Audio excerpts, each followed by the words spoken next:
मित्रहो, गेली 3 दशक मुंबई महानगरपालिकेवर, मुंबईच्या स्थानिक स्वराज्य संस्थेवर जो झेंडा फडकत होता, तो होता ठाकरेंच्या शिवसेनेचा आणि भाजपच्या महायुतीचा भगवा झेंडा.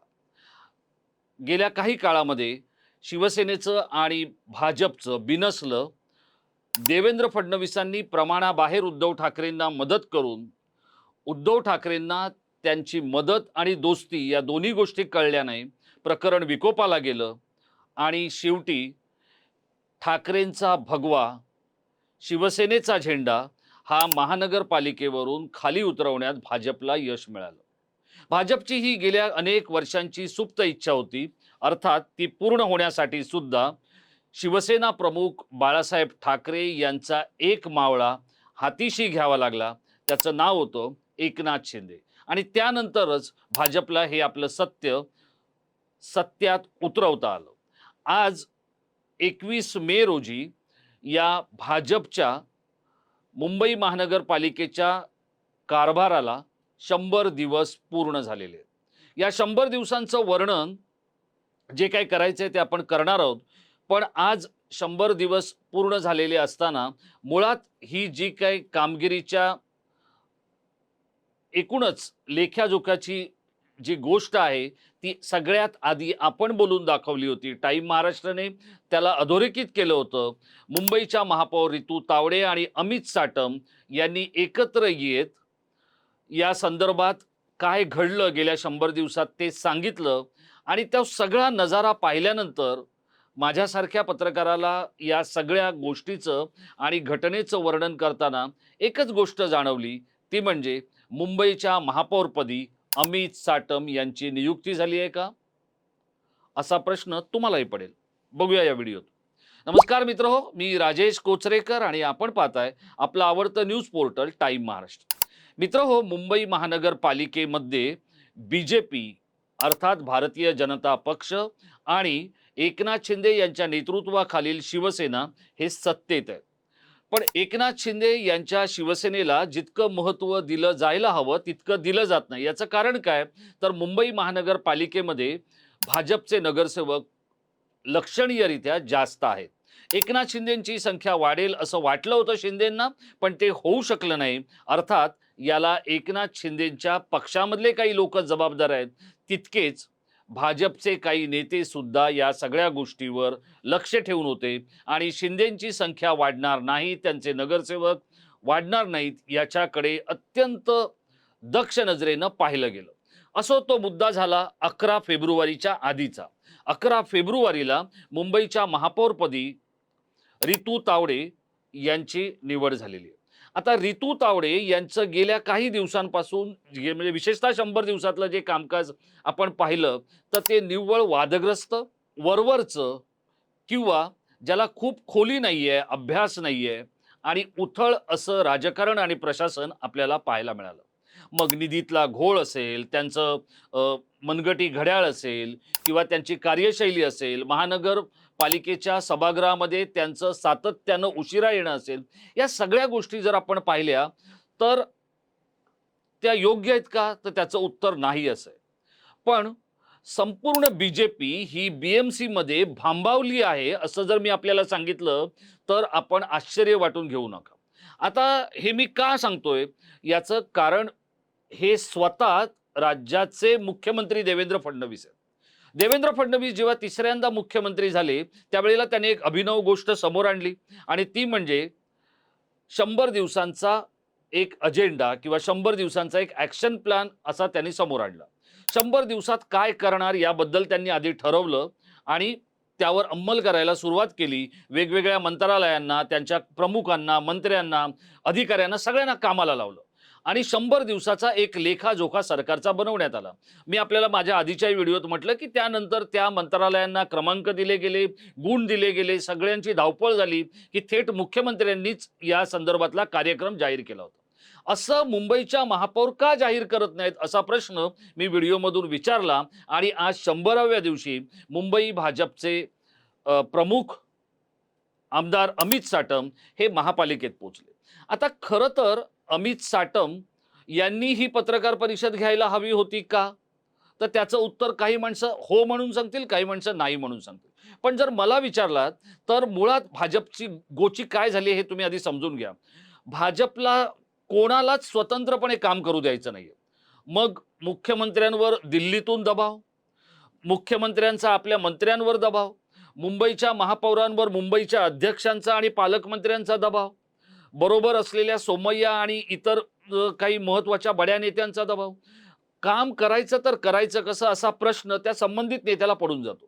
हीच गोष्ट रितू तावडेंच्या बाबतीत झालेली आहे. बघा, मी रितू तावडेंच्या किंवा आपण टाईम महाराष्ट्र म्हणून रितू तावडेंच्या व्यक्तिगत विरोधात नाहीये.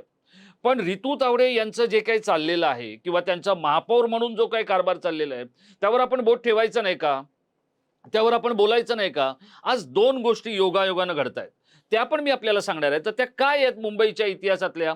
तर त्या आपण समजून घेतलं पाहिजे. मुंबईच्या इतिहासामध्ये भाजप सर्वाधिक संख्या म्हणजे त्यांची 89 नगरसेवकांची संख्या घेऊन जे काही अग्रभागी बसलेलं आहे, त्याचे 100 दिवस पूर्ण झालेत आणि गेल्या अनेक वर्षात भाजप बरोबर मैत्री करत शिवसेनेकडे असलेल्या मुंबई महानगरपालिकेच्या एका महत्त्वाच्या उपनगरात म्हणजे वांद्र्यात अगदी आता रस्त्यावरून थेट रेल्वेपर्यंत फलाटापर्यंत झोपड्या जातील का असा प्रश्न ज्या गरीब नगरमध्ये पडला होता, तिथे आज कारवाई म्हणजे गेली 2 दिवस कारवाई सुरू आहे. अर्थात याला कोण जबाबदार?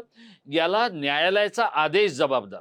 आता तिथे राहतात कोण? अगदी हाकेच्या अंतरावर रस्ता पार केल्यानंतर शिवसेनेच्या ठाकरे गटाचे पक्षप्रमुख उद्धव ठाकरे. तळमजला ते 5 मजल्या इतक्यापर्यंत झोपड्या वाढल्या, पण ठाकरेंचं त्याच्याकडे लक्ष नव्हतं. आता मुंबई पोलीस, न्यायालय, महानगरपालिका, रॅपिड ॲक्शन फोर्स हे सगळे आता कामाला लागलेत आणि तिथे झोपड्या हटवण्याचं काम सुरू आहे.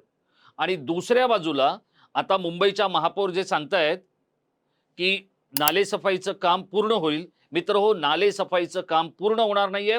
येणाऱ्या काळामध्ये किंवा येणाऱ्या पावसाळ्यामध्ये मुंबईची तुंबई झालेली असेल. जी गोष्ट भाजपचे नेते आदित्य ठाकरे आणि उद्धव ठाकरेंना बोलून दाखवत होते, त्याच्यापेक्षा भयानक परिस्थिती ही आपल्याला येत्या पावसाळ्यात बघायला मिळणार आहे. कारण आजपर्यंत मुंबई महानगरपालिकेच्या अखत्यारीतल्या कुठल्याही नाल्यामध्ये बिछाने मिळत होते, मच्छरदाण्या मिळत होते, चटया मिळत होत्या, टोपल्या मिळत होत्या, वेगवेगळ्या गोष्टी, घरातलं फर्निचर मिळत होतं. आज मुंबईच्या नाल्यांमध्ये चक्क रिक्षा मिळालेली आहे. जुनी रिक्षा मुंबईच्या नाल्यात कोणीतरी टाकून दिली होती, ती मुंबई महानगरपालिकेच्या सफाई कर्मचाऱ्यांना मिळालेली आहे. त्या गाळ काढणाऱ्या कंत्राटदाराला मिळालेली आहे. आता अशा पद्धतीत जर मुंबईची स्थिती असेल तर बीजेपीला आपण भांबावलेला पक्ष का म्हणायचा नाही?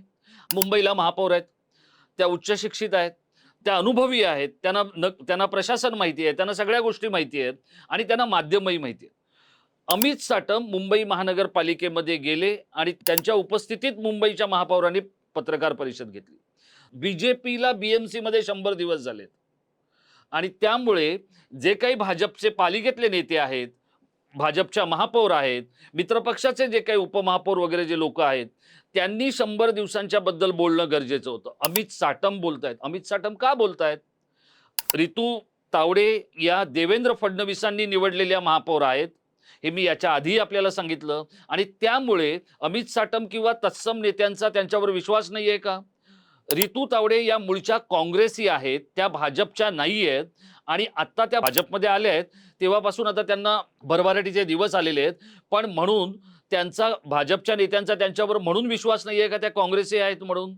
की प्रशासन हे फक्त साटम, शेलार, अळवणी यांनाच कळतं, ते रितू तावडे यांच्यासारख्यांना कळणार नाही किंवा प्रभाकर शिंदे यांच्यासारख्यांना कळणार नाही, असा या सगळ्या भाजपच्या नेत्यांचा समज आहे का? मुंबईच्या महापौर रितू तावडे यांना स्वतंत्रपणे भाजपचे नेते का काम करू देत नाहीयेत? याच्या आधी ज्या वेळेला प्रशासक होते त्यावेळेला गगराणी असताना किंवा प्रवीण परदेशी असताना पालकमंत्री लोढांनी तिथे स्वतःचं कार्यालय थाटलं होतं. भाजपच्या नेत्यांना सतत मुंबईच्या महापालिकेच्या मुख्यालयामध्ये डोळे लावून बसायचं असतं. आता जी काय पत्रकार परिषद घेतलेली आहे ती काय करणार याच्याबद्दलची आहे.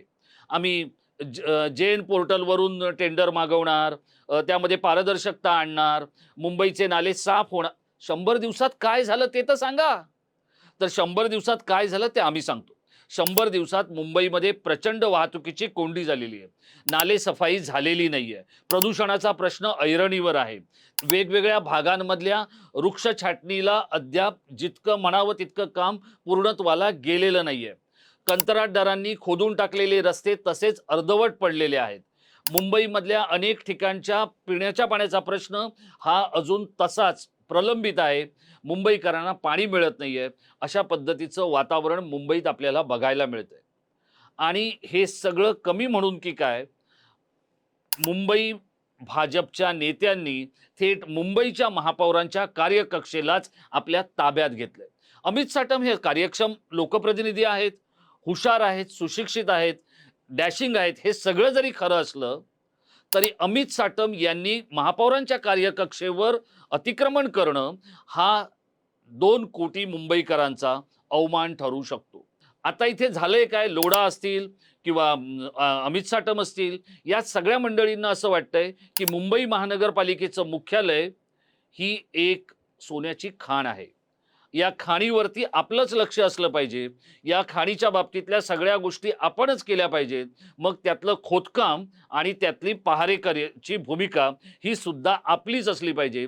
मग असं जर असेल तर मग रितू तावडेंचं महापौरपदी बसणं नेमकं काय कामाचं? जर तुम्हाला उद्धव ठाकरे यांच्या कार्यशैलीबद्दल, त्यांच्या महापौर बंगल्यावर बसून सगळ्या गोष्टी नियंत्रण करण्यावर आक्षेप होता, इतर सगळ्या त्यांच्या अर्थपूर्ण गोष्टींबद्दल तुम्हाला त्यांना जाब विचारायचा होता, तर मग तुम्ही सुद्धा त्याच पद्धतीची कार्यशैली आणि कामकाज का करताय, हा मुंबईकरांचा प्रश्न आहे। आता हे सगळं रितू तावडे यांना आपल्या मुठीत ठेवण्यासाठी, त्यांच्यावर आपला अंकुश ठेवण्यासाठी हे सगळं केलं जातंय का? आता हे सगळे 100 दिवसांचा जो काही कार्यक्रम आहे तो न सांगता अमित साटम आणि रितू तावडे यांनी वेगवेगळ्या वर्तमानपत्रांमधल्या बातम्या किंवा वेगवेगळ्या गोष्टी एवढंच सांगण्याचा प्रयत्न केलेला आहे। मुंबई महानगरपालिकेचा मालमत्ता कर, पाण्याची गळती, मुंबई BST मध्ये वेगवेगळ्या ठिकाणी गळ टाकून केलेली विजेची चोरी, प्राधिकरणाचं कामकाज किंवा स्ट्रॉम वॉटर आणि या सगळ्या नालेसफाईच्या बद्दलच्या कामाचा नीट लेखाजोखा, शालेय विद्यार्थ्यांना पुरवल्यात येणाऱ्या 27 वस्तूंचं वाटप या शाळा सुरू होताना होणार की नाही, अशा अनेक आणि असंख्य गोष्टी मुंबई महानगरपालिकेच्या अखत्यारीत येतात, त्याच्यावरती अद्याप काय काम झालेलं आहे हे मुळीच बोलून दाखवण्यात आलेलं नाही। हे बोललं जाणार आहे की नाही, का ते बोलण्यासाठी अमित साटम यांचाच आवाज रितू तावडे यांना लागणार आहे? गेले 2 व्हिडिओ मी केल्यानंतर महानगरपालिकेमधल्या आमच्या अनेक सहकाऱ्यांनी, माध्यमांमधल्या सहकाऱ्यांनी आणि जनसंपर्क विभागातल्या काही अमराठी भाटांनी माझ्यावरती प्रेमाचा आणि निरोपांचा दबाव आणत एक वेगळंच तंत्र अवलंबण्याचं ठरवलेलं आहे। या सगळ्यांना आपल्याला एकच सांगायचं आहे की नगरसेवकांनी त्यांचं काम करावं, अधिकाऱ्यांनी त्यांचं काम करावं, महापौर सक्षम आहेत, मुंबईचे भाजपा अध्यक्ष अधिक ताकदवान आणि कार्यक्षम आहेत, प्रत्येकाने जर आपलं काम करत असताना आम्ही पत्रकारांनी महानगरपालिकेचं कुठे चुकलंय आणि सत्ताधाऱ्यांचं कुठे चुकतंय याचं जर मूल्यमापन आणि याचंच वृत्तांकन केलं तर मला वाटतं महापौर असतील, स्थायी समितीचे अध्यक्ष असतील किंवा आयुक्त असतील यांचं लॉबिंग करण्यापेक्षा मुंबईकरांना न्याय देण्याकरता आपला आवाज, आपला बूम, आपलं पेन आणि आपला कीबोर्ड हा जर अधिक आक्रमकपणे कामाला लागलेला राहिला तर मला वाटतं मुंबईकरांचं जीवन अधिक सुसह्य होऊ शकेल। मित्रहो, या सगळ्या प्रकाराबद्दल आपल्याला काय वाटतं? BJP BMC मध्ये गेली 100 दिवस भांबावलेली आहे, या माझ्या मताशी आपण सहमत आहात का? रितू तावडे यांना मोकळ्या पद्धतीनं काम करायला मिळायला हवं, त्यांच्या कल्पना आणि त्यांचे निर्णय हे मुंबईकरांना जरी ते चुकीचे वाटत असले तरी ते प्रत्यक्षात उतरवायची संधी मिळायला हवी असं आपल्याला वाटतं का? भाजपचे मुंबई अध्यक्ष अमित साटम हे मुंबईच्या महापौर रितू तावडे यांना आपल्या दबावाखाली ठेवण्याचा प्रयत्न करतायत का? आणि रितू तावडे या मुंबईच्या महापौर नाही आहेत तर मुंबईच्या महापौरपदी अमित साटम बसलेत, हा माझा मुद्दा आपल्याला पटतोय काय? आपल्याला काय वाटतंय? त्या व्हिडिओच्या खाली असलेल्या इनबॉक्समध्ये आपण आम्हाला आवर्जून कळवा। धन्यवाद।